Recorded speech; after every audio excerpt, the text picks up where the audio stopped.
Hello. Thank you for joining us. We're shining light on shadows, a candid conversation about mental health. This is episode 49, and we're focusing on the importance of self care. We have two great guests with us for this show, Dr. Ellen Albertson and Candace Sanchez. Both have been on the show before. Both are extremely talented coaches, and they will share their tips and their perspective on self-care. It's going to be a good conversation. We are live on Facebook, Twitter, LinkedIn, YouTube, Instagram, and my website. Please like, comment, share, retweet, do all the things you do to make sure that people find the show. Dawn? Hi, Neil. We're here. How are you? We're here. We are. Right? We're here. We are. We're here. We're here. It's been a tough week for both of us. And Yes. one of the things that I appreciate about the show is when we do our little intro before bringing on our guests, just being real with the audience and kind of, making sure that we can bring our authentic self. We always make it a point. We're not experts necessarily. We're not giving out professional advice. We're two regular people who, sometimes struggle and sometimes have, difficult days, weeks, months, almost a year in some case. Yeah. And what we're trying to do is to bring people together to, lower the stigma around mental health, to create conversations around various topics. And for Mental Health Awareness Month, we decided that the focus should be on self-care. Dawn, can you talk a little bit about the importance of self-care and why we're focusing on it today? Yes. So, well, first of all, self-care is exceptionally important. And I think that you and I, Neil, agree that we are not always the best at it. We try and do the best we can under the circumstances that we're in, but we just don't always do the best at it. And I think that's why you and I really wanted to do this show, because we both know that we can and should do better. We know how important it is. I preach to other people how important it is. I mean, I think I told you today, like, take a deep breath, drink some water. I'm really good at telling people ways in which they can practice self-care and then not necessarily doing it myself. But I am trying harder every day to get better at paying attention to what I need. I think that's the key is paying attention to what you need. And oftentimes what you might need is just a little love, a little bit of kindness. Yeah. We would never treat our, other people the way we treat ourselves sometimes, in terms of the self-talk and criticism, the frustration. And I'm really looking forward to the conversation with Ellen and Candace, because we want to make this easy for folks, right? We want to make it easy for people to be kind to themselves and to exercise self-care. I want to pull up one quote that you shared on Facebook earlier today. Yep. You've been criticizing yourself for years and it hasn't worked. Try approving of yourself and see what happens. Right? Yep. And I will say that my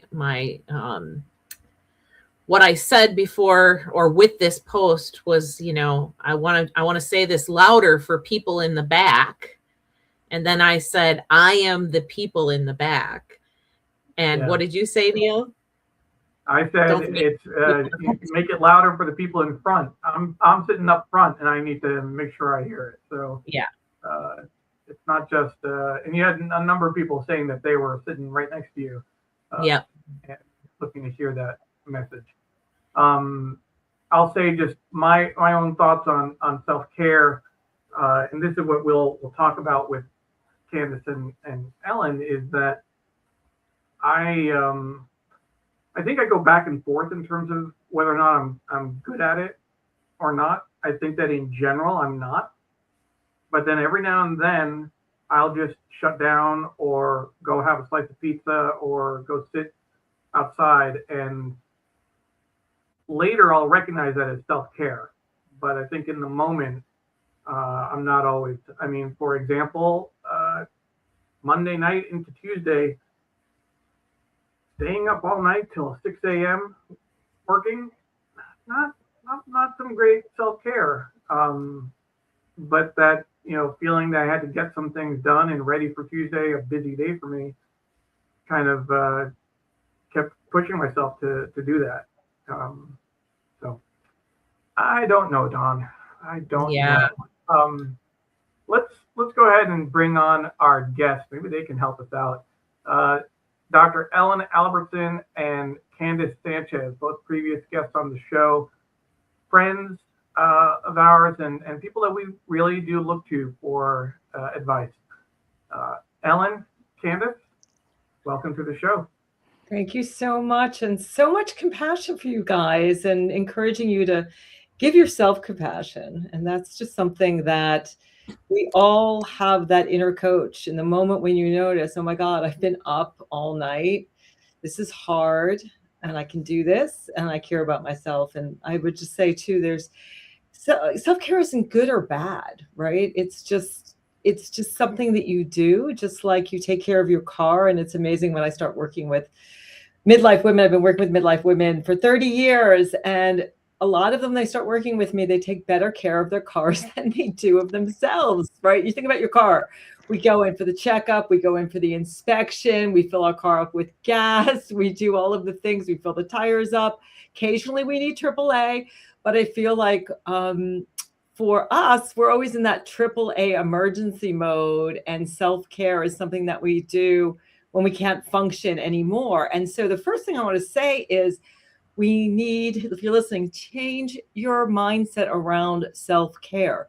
Self-care isn't just the manis, the petties, or those things that you do when you can't function anymore. What we need to do is incorporate self-care throughout our day as daily habits. Get up. Before you even get out of bed, take a moment, gratitude. Get up, drink a bunch of water, get 5 minutes of sunlight, move your body.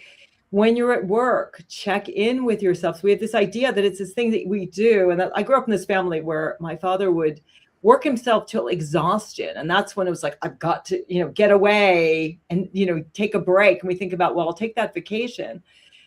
That doesn't really help that much. It's great to do those things, but self-care, what we need to think about is self-care is something that we are in the habit of doing day in, day out, to take care of our beautiful selves, to take care of our physical self, our mental self, and our emotional self. And I think in my practice, what I find is the biggest barrier to self-care is this idea that it's selfish and guilt. And looking at the selfishness, it is actually selfish not to take care of yourself. Because when you don't take care of yourself, and especially with my population, that is perimenopausal, menopausal women, they are hangry, they are itchy, they are hot, they are grumpy. If you throw gasoline on the fire and you're not drinking water, you're not taking breaks, you're not peeing, you're not eating, you're not sleeping, that's going to make it all worse. So actually, practicing self-care is the most unselfish thing you can do, because the whole point is practice self-care so that you are at your best.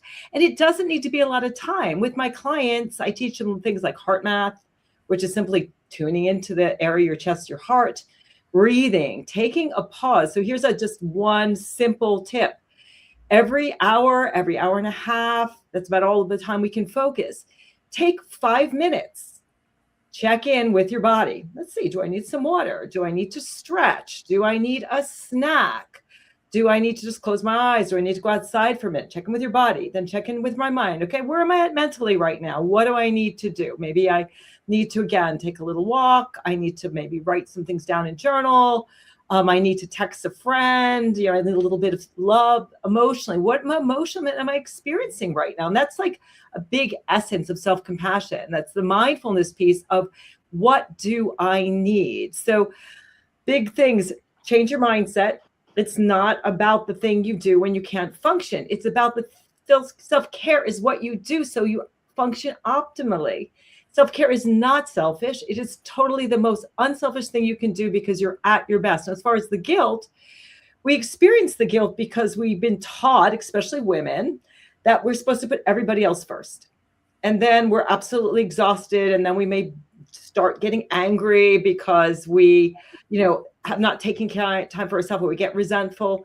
The guilt is trying to keep you in line with your values. But if you're not doing something wrong, just let the guilt go. And so when I'm working with clients, a lot of what we do is we do internal family systems, taking a look, what are these parts, this conditioning that we have that tell us, and part of it's our friggin' culture, that we're supposed to be productive all the time. And so we think we have to be going 24/7 all the time. And the reality of it is, and there's tons of research, that you function much, much better. You get more done. You're more precise. You're more creative when you take time off. And the other thing I want to mention too is stress. Right now, I think everybody is stressed out. We are in crazy political times.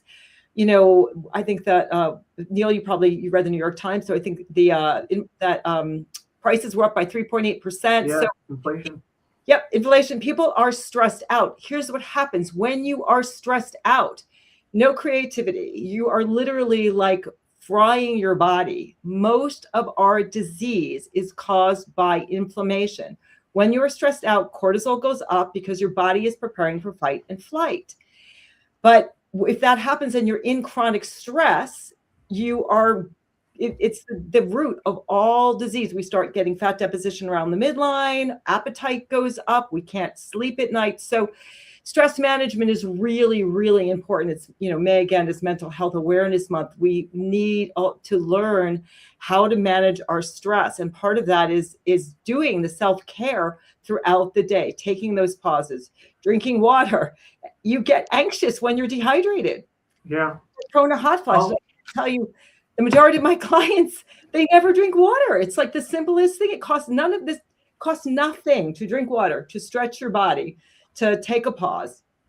So one thing I'll just share that I've learned before I bring Candace in is over the last year and a half, after being diagnosed with ADHD, and in the coaching that I've been a part of, everything you just described, which I presume people who don't have ADHD deal with as well, almost everything you described is times 10 for someone with ADHD in terms of being connected to their body, understanding when they need to stop, understanding when they need to drink water or take a break or rest. That idea of having to finish the work, it's all magnified. And that's something that, I've kind of realized over the last year. Oh, that's why the last 30 years have been the way they have been. That's, I think, something that's also, I agree with it. Everything you said, I recognize everything you said a little bit too strongly. I'm not saying it can't be fixed, but it's like it feels like it's a even larger challenge for some folks than others. Well, let me just give one really simple thing that everybody can do. Take a deep breath in, hold for a moment, and deep exhalation.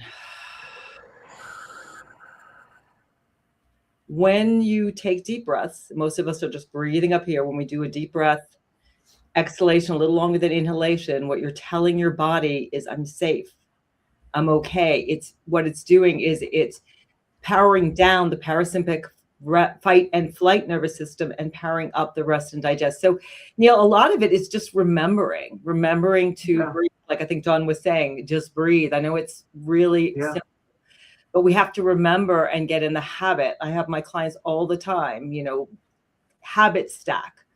Yep. Set an alarm to remind yourself to do that power pause throughout your day. Do that breath work is so incredibly powerful. Find out more about heart math, where you're finding heart coherence. Because again, what's happening is when you're in that stress mode, which most of us are, we're making 80% of our decisions out of stress and fear. The brain isn't functioning properly. And so we're not solution focused. It's like we're looking for the potholes instead of looking at the horizon where we're going. So I used to be that type A personality, A plus, like I had to be A plus and type A personality. And for me, the self-compassion piece of learning to be kind to myself and realizing now when I ruminate and I go to that place, I've learned how to stop my mind. Anybody can do it. You can learn how to feed the good wolf, the wolf that is calm, positive, noticing the negative thoughts, not dwelling on them, not feeding them, and changing. Anybody can change, but it's like, as Joe Dispenza says, your personality becomes your personal reality. You have to be willing to do the work to change your personality so that you become different. And I think a lot of us right now are saying, you know what, I don't feel like myself anymore. I don't know who I am anymore, which is a great opportunity to say, who do I want to be and how do I want to feel? And what's the difference that I want to make in the world? So we got to start with taking care of our beautiful selves. Sure. Candace, you're also a coach. What do you think of when you talk about self-care, and how do you kind of incorporate that into the work that you do?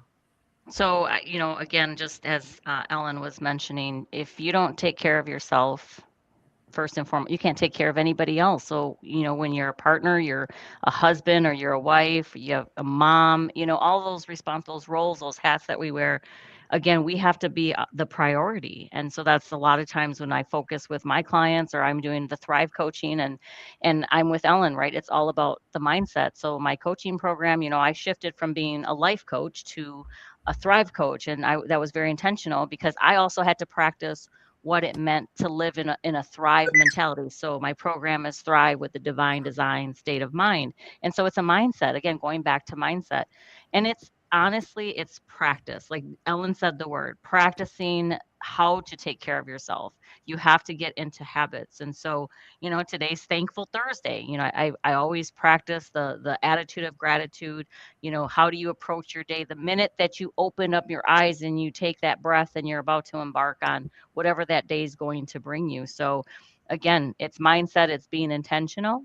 And then again, being a Thrive coach. So the Thrive words it's an acronym. So it's a tool. So I want to share that tool. So the T Sure. stands for a thankful heart. Just again, talking about living in an attitude of gratitude. So what are you thankful for, right? When we talk about how are you going to look at your day and how can you just give thanks for the simplest things, that I woke up today, that I saw another day, that I have a roof over my head, the basic needs that maybe you're fortunate to have that others might not have. That kind of shifts your perspectives a little.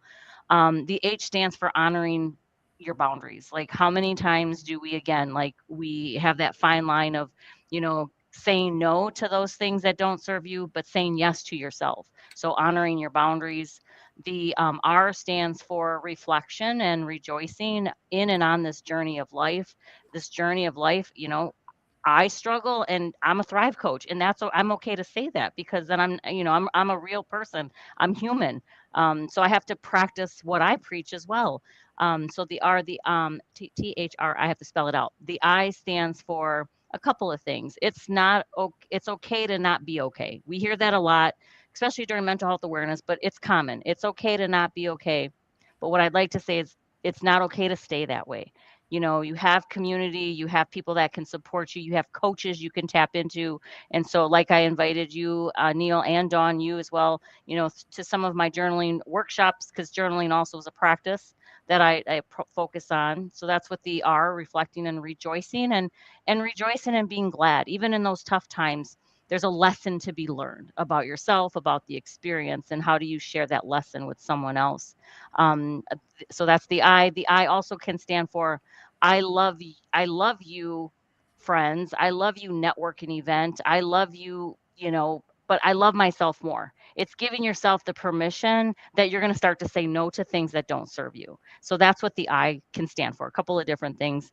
The V stands for having a victorious mindset. For many years, I lived in a victim mentality. And I had to shift how to shift it from being a victim to no longer being a victim, but being victorious. And then the E stands for expecting abundance, meaning that when you follow those Thrive core principles, which is just a tool that I wanted to share with you all, and you expect abundance, abundance is being able to rest, abundance in your time and being intentional with where you want to go and what you want to say yes to. And just knowing that resting, taking care of yourself, it is the best gift for you so that you can be the best for others. And the work that you guys are doing on this show is very important, and people show up to listen because what you're offering and what you're providing is you are shining a light for so many that live in silence, that suffer in silence, that are in the shadow, that don't know how to get out of that shadow. And you guys are really building a platform to help those to say it's okay to not be okay, because I have community here virtually, online. I can rewatch this. You guys I've tuned into many of your shows. And so I'm also a student of the Shining Light on Shadows, and also showing up as a coach here on Shining Light on Shadows. So that's just some of the techniques that I share with my clients. And I just thought it would be relevant to share here today with you all. Thank you. That's so special that you said that. Thank you so much. To your point, I want to share this comment from Nancy Pinto, a former colleague of mine, who says she'd never heard of the term habit stack before, and I can go into a little bit more detail on that. Ellen mentioned that a few minutes ago. And remember to exhale longer when Ellen took us through a little breathing exercise. This first 16 minutes has been a game changer. Yay. Thank you guys so much. Just that, that understanding that little bit of information, and that's something that we always need to remind ourselves about, right? To your point, Candace, we're building community, we're putting out content, and we may not know how it affects someone or how it helps someone or when it helps someone, but just to have faith that people will find that content, find that information when they need it in their life, and it'll make a difference. Paula Kiger is watching from Florida, St. George Island. Paula, thank you so much. Appreciate all the support you've given me over the years. And Chitachi Egwu is watching from Florida as well. So thank you, Chitachi. So I want to ask a question, because this is something that I definitely struggle with, and I know we touched a little bit on it.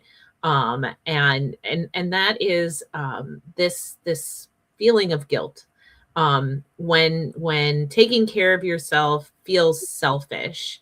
And you touched on it a little bit, Ellen, saying we certainly as a mom, but I think as an empath as well, I feel like everybody's everything is more important than my own.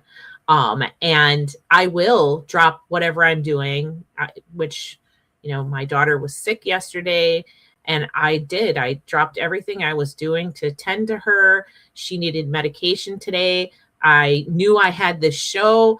I rushed, out of my job to CVS to get her medication and drop it off to her. And she even gave me an out, and I didn't take it. She said, "If you can't do it, Mom, I'll have my boyfriend go and do it." And I didn't take it. And so I was like rushing when I got home, and I was like, I can't curl my hair. I couldn't even talk to my husband for 5 minutes. So I think that I need a little bit of help understanding how to, walk past that guilty feeling of not tending to everybody's needs before I tend to my own, because it's obviously destructive. Sure. Well, first, I guess to help you move past it, when you feel guilt, where in your body do you feel it? So in taking that moment that you were with your daughter and thinking, I got to do this thing, when you feel the guilt, where you think about putting yourself first, where do you feel it in your body? I either feel it like right in the pit of my stomach, or like my head gets this like rush of like adrenaline, and I get this like headache pain that is just like, oh, I can't do it all. So part of the work that I do is, very somatic. So noticing that part of your body and noticing, okay, this is guilt. and I'm experiencing this. Usually we experience guilt when we are violating some of our core values. So you probably have a core value around, I care about other people. Like, you're a really caring, empathetic person. So the guilt is kind of trying to keep you in place because that's part of your values. But understanding, like what we're talking about now. So the first part is the intellectual understanding that it's really not serving me, but I'm feeling it because I have this belief that I have to put everybody else first. But if I don't put myself first, I don't function at my best, and I'm really not helping others. But then that other piece is the semantic piece, where emotions are felt experiences in the body. So even in this moment, if you, the brain doesn't know the difference between imagining something or it really happening. If you can go back to that moment and imagine, okay, imagine what happened. You're feeling this tightness here and in your stomach. And just see if you can put your hand on your stomach, maybe one hand on your heart, and just soften, soothe, and allow it to be there, to allow that emotion to run through you. Because what happens, and it's a traumatic response that you're having because you've been conditioned that I have to put everybody else first. And sometimes we do that as kids. I have a lot of clients who grew up in alcoholic families. And so they always had to take care of they had to take care of mom and dad. And if they weren't good, if they didn't take care of mom and dad, there could be consequences. So it's trauma. So there's that sort of body keeps the score of allowing those emotions to come up and processing them, and giving yourself compassion, and allowing the Dawn Neuburg on May 14th, 2026 to be able to be there for that child. And allowing those emotions to come up and feeling them in your body. And again, soften, soothing, and allowing this. So softening, like you have a compress on your head and on your tummy. Soften, then soothing. Okay, I'm here for me. It's okay. I'm safe. I'm not doing anything wrong. That's sort of self-compassion. Because a lot of self-compassion is the inner tone. Instead of self-critic, it's like, you got to get on this. You got to do all this. It feels like we're like this. And the self-compassion is like, okay, and then what do I need right now? So soften, soothe, allow it to come and go. And gradually over time, and if you want to work with a coach or a therapist through some of this, it'll dissipate. But the first thing you're doing, which is great, is asking the questions and saying, I don't want to do this anymore. I'm seeing that this is no longer serving me. So I'll let Candace. Yeah, I was just going to chime in because I can relate to that, Dawn, just being that I also have daughters. And so whenever they need something, I want to drop everything because they should be the priority. My grandkids, but then also as my kids have become adults and they become moms, they're also understanding that mom can't always do everything for me, right? So so that's nice to hear that and being reciprocal. And it sounds like Brittany had kind of said, hey, mom, if you can't, it's okay. But then we still don't allow ourselves to hear that. And so I'm guilty of that as well. And I feel if I don't do it, and I think this is natural with anything, I don't want people to be mad at me. I don't want someone to get upset with me. I don't want to feel, oh my goodness, I wasn't there for my kids, and that's so not true, but I think again, we put this thing in our head that we just have to do it, and we don't. You have to give yourself that permission to choose. And sometimes, and again, I feel like now that my kids are older, if they give me that, well, mom, if you're not able to, I understand. I also appreciate my kids ask me, when it comes to babysitting, do you have plans this weekend? Whereas before it was just like, they thought I did nothing on the weekend. So it's a shift in dynamics. And so when kids get older and, so I think it's just a practice. Again, it's a practice in giving yourself that permission to choose. Yes, I want to help, or I can't because I have these other competing priorities. And so, and I think our kids will understand. But I think we do this to ourselves as moms because we just want to do everything for our children, no matter how old they are. I mean, and that's just I think just the human nature of being a mom and wanting to again, I'm a fixer. I want to fix everything, but I have to realize I can't, they're adults now and they have their own lives and I have my life, and we all deserve to live our lives separately and come together when we can. So just some things that I thought about as you were talking and sharing. So I can relate. And I think the funny part is for me is that in the back of my brain, I feel as though I have set my expectations for people so high because I have literally always been that way, that like if I don't drop everything and I don't do exactly what that person needs in that moment, that they're going to be like, well, what the heck happened to her? Like this is what, you know, she's always done everything for everyone all the time. And now suddenly she's changed her whole personality, which I know is like not the case. I am positive of it. My brain understands that. My heart doesn't always get that message. The graphic that I put on real quickly to speak to that, Candace, this idea of putting your oxygen mask on first, and I'll even take the top banner off for just a moment. Better capacity to problem solve, less burnout, model self-care, coping, and resiliency, gives you more bandwidth to care for others. And I think it's certainly the right idea. I think it's just hard to implement sometimes. The other thing that you mentioned earlier, when you went through, go back when you were talking about Thrive, the Yes. I in The your I. in your Thrive. Mhm. Explain the I again. Yep, the I is it's okay to not be okay, right? Because we all have our days where Yeah. we're just not okay, but it's not okay to stay that way. And Meaning having that self-awareness, right? Being able to recognize and honor what am I feeling? Why am I feeling this? What's going on? What are my emotions, you know? And then being able to either journal or just to kind of have a talk a pep talk with yourself in the mirror. That sometimes helps. I talk to myself a lot. Uh, you know, because it's always you against you. It's me against me. I'm always in my head. I'm always in my thoughts. And so again, it's a practice. It has taken me a long time to learn how to number one, love myself and giving myself that permission to take breaks, to pause, to rest, and not feel guilty about not being productive. Pre-pandemic, I was on the go 24/7. I was never home. When the pandemic hit and I got to stay home and be home, now it's hard for Candace to leave the house. It takes a lot for me.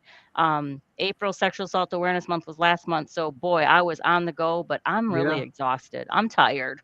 sure. So, coming into Mental Health Awareness Month, you know, taking some breaks, taking those pauses, and being very selective this month on what I want to do and when I want to do it. I am choosing me. 2026 was all about just obeying what I really was feeling, what was important in my heart, and then just expecting the abundance. Abundance will come naturally. It will come because I'm taking time to pause. I'm taking time to rest. I'm taking care of me, choosing me.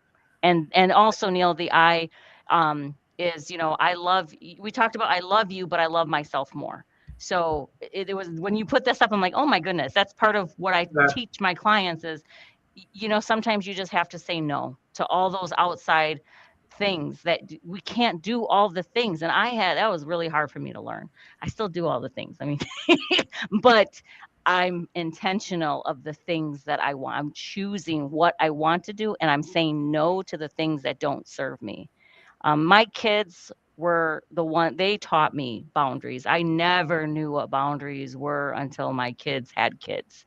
Then and they had relationships, they had partners, husbands. It was very eye opening. But now that I know boundaries, I also, you know, can put up the boundary. And, you know, if I can say no or I'm not able to do this, they have to be okay with it. And I don't mean that in a negative connotation. I'm choosing me. So if anything, they and taught that's me a why great thing. Hmm. I wanted to bring up this graphic that Dr. Michael Kane shared with us back in February. For folks who may not have caught that episode, Dr. Kane was my therapist in Seattle for about 10 years. And this is the mantra, this is the cornerstone for his practice. As much as I love you, I love me more. Loving me more doesn't mean I love you less. It only means I love me more. More.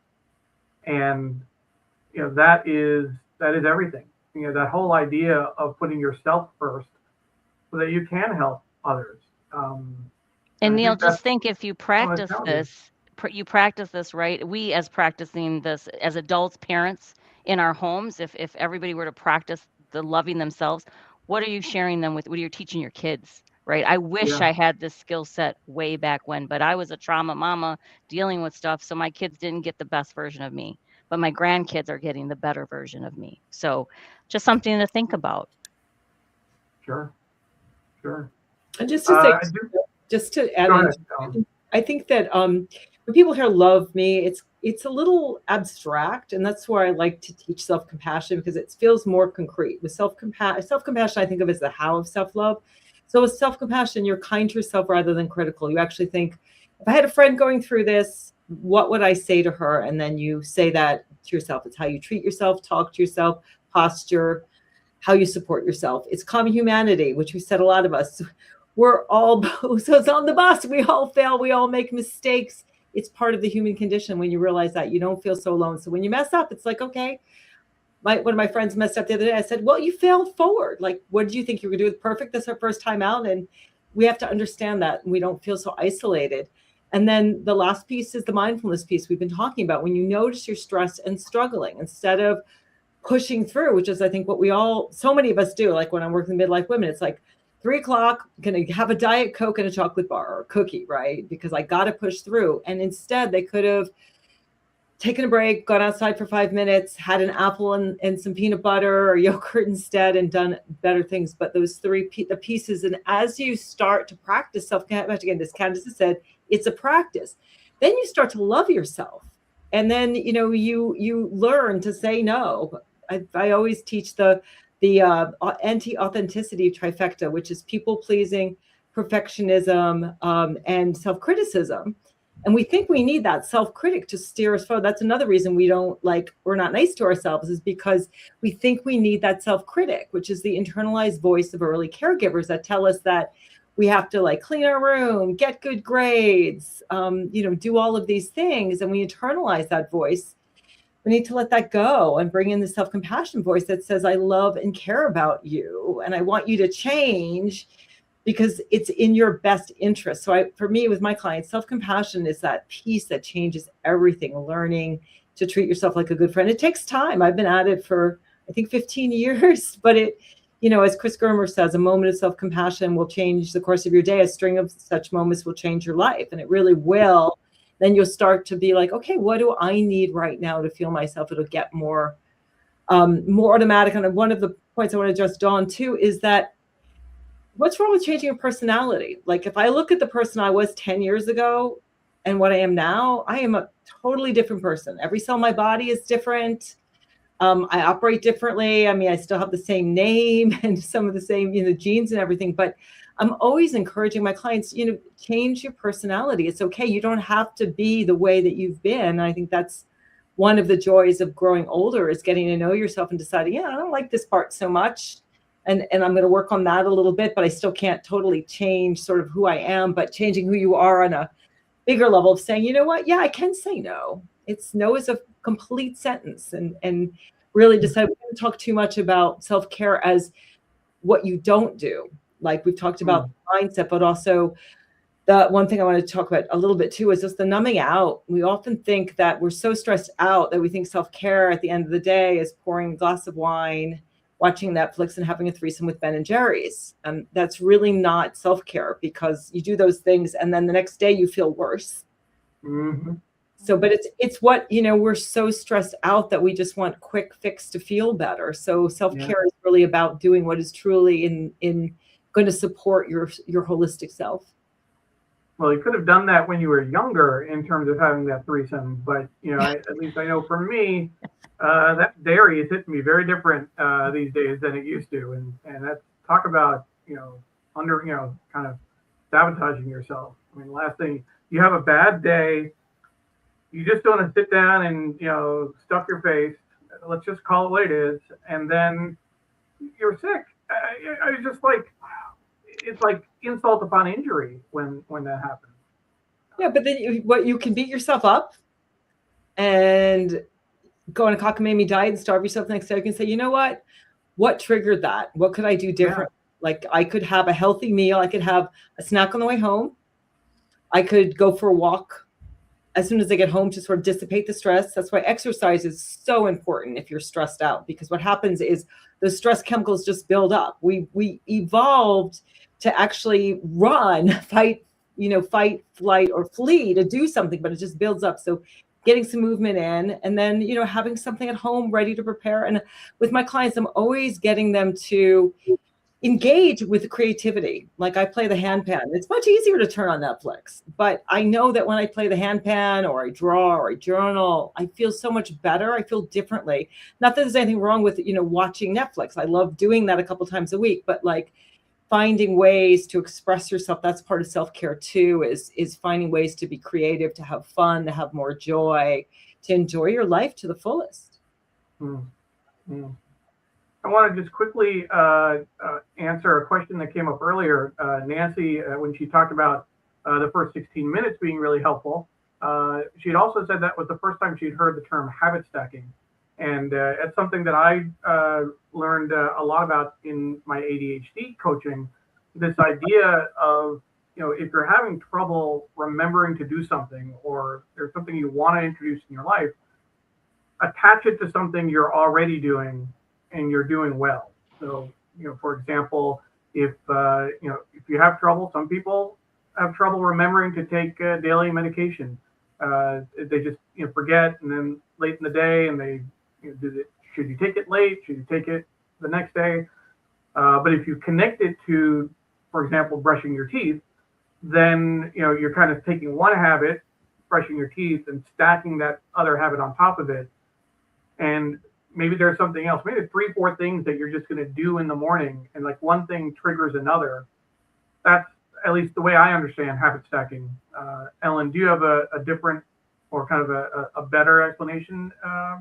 Yeah, no, that's perfect. Things you're doing already. So let's say, the alarm goes off, and instead of just sort of going into automatic pilot, it's like the alarm goes off, and you decide that, I'm going to get up, and then I do a little bit of stretching. I've done it with one client. Like I tell her, sleep in your exercise gear, the alarm goes off, you stack, that's your cue to do your movement. And I like to do a cue, the habit as well, and then also a reward, so that you reinforce that loop. So it's like her reward is then she sits and has her coffee and, reads something that she's interested, or watches some fun videos.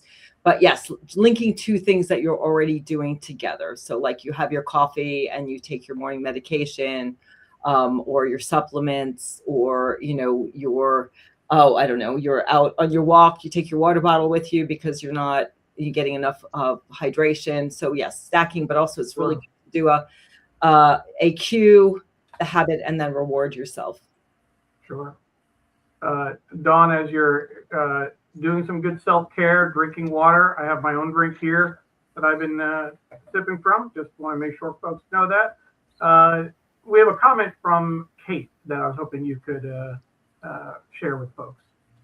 Yeah, she says, relating guilt to our personal core values really hit me. I'm hoping that helps me reframe thoughts.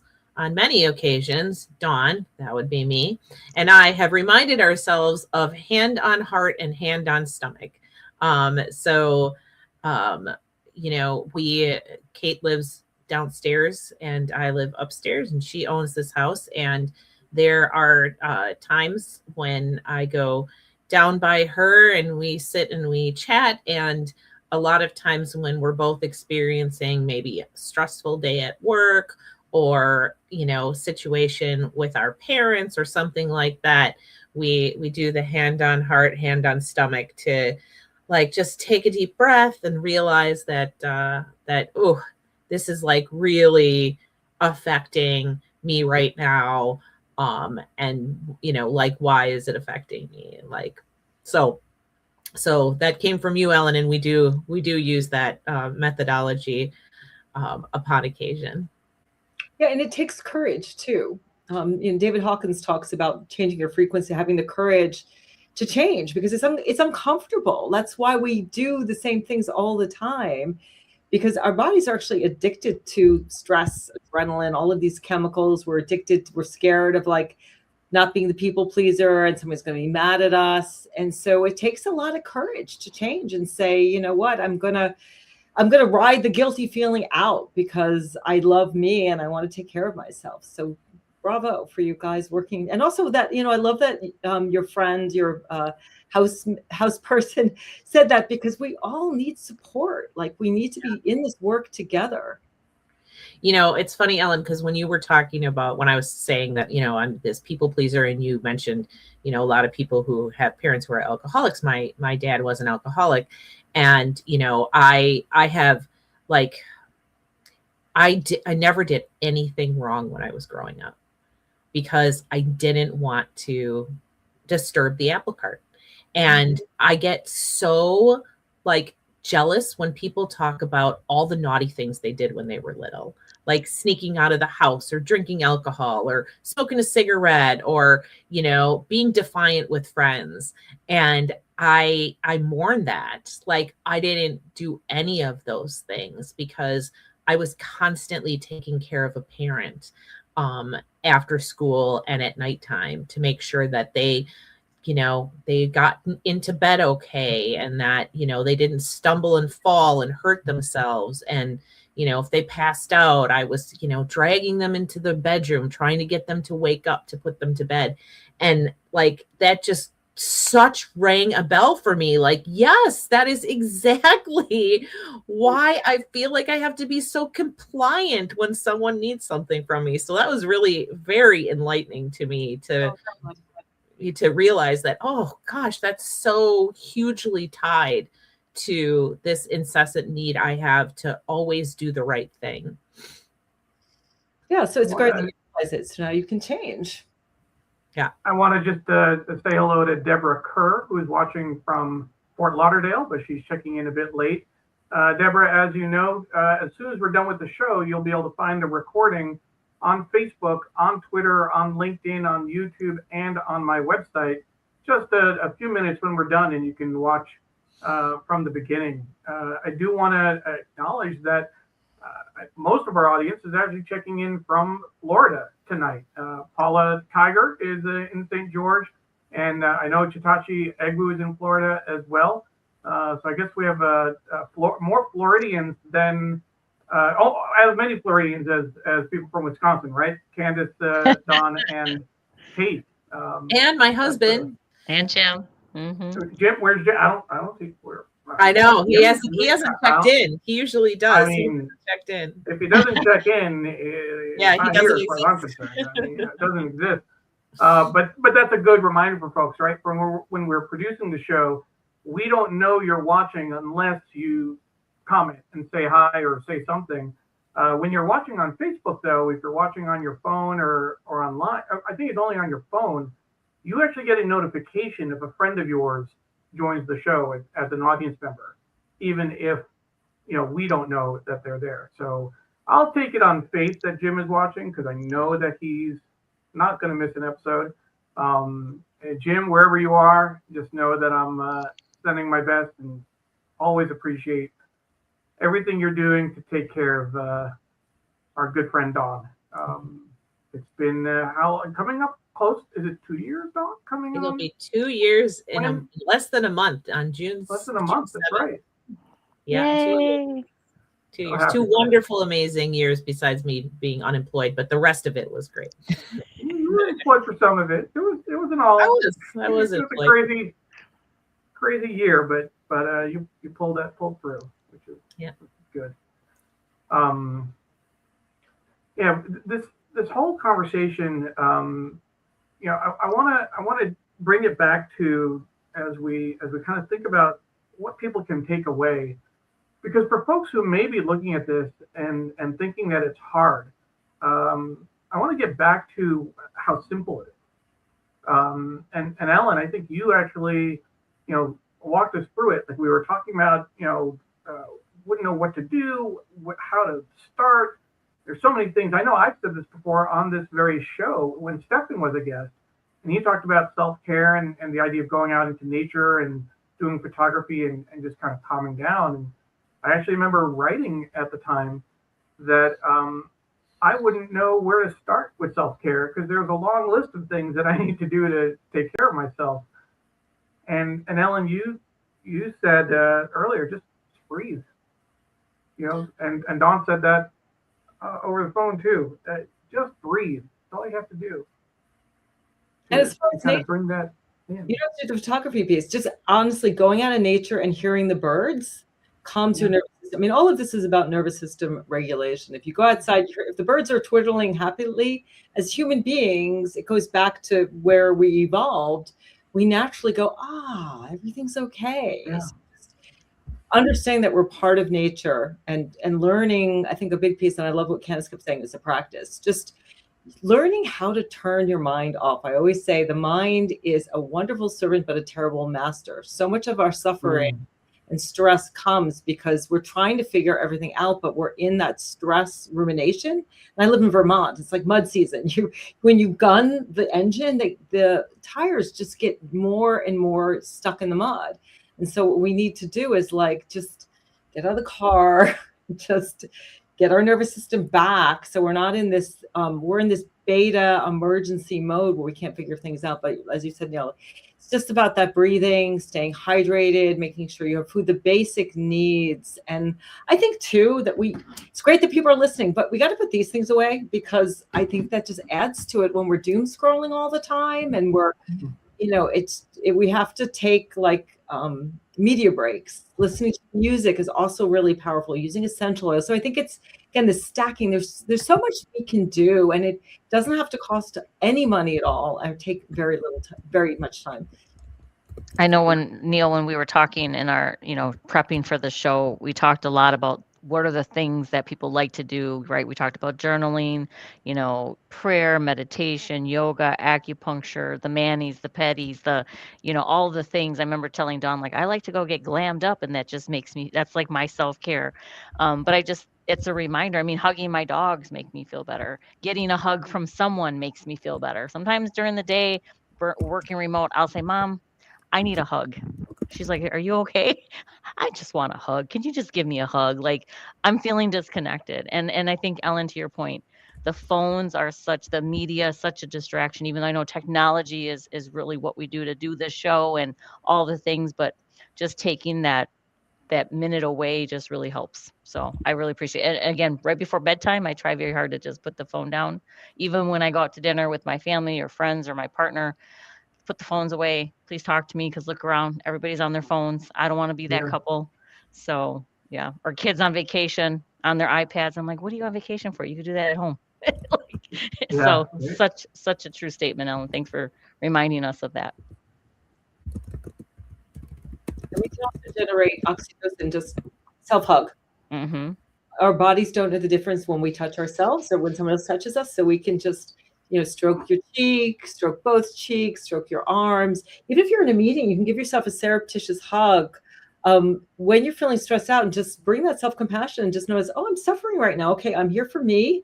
And I'm touching myself to let me know that I'm here for me. And so that the oxytocin, we don't talk enough about oxytocin, which is the mammalian chemical care and connection. It can really help to lower the cortisol, the stress, and also to help us get away from the dopamine, which is, the numbing out stuff.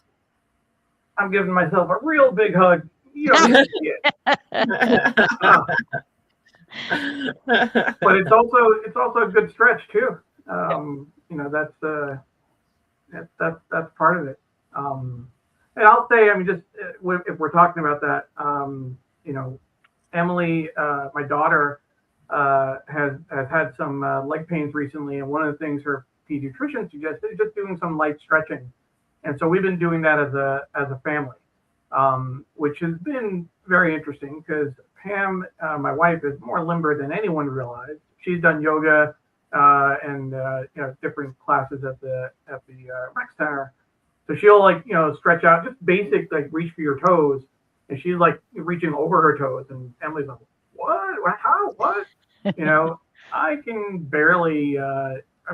I played soccer when I was younger. I could stretch back then, but I'm not doing it. But really, the important thing is, it doesn't matter how well you can do it or how far you can stretch. Just the fact that you're feeling that stretch and pushing that muscle has to be worth something.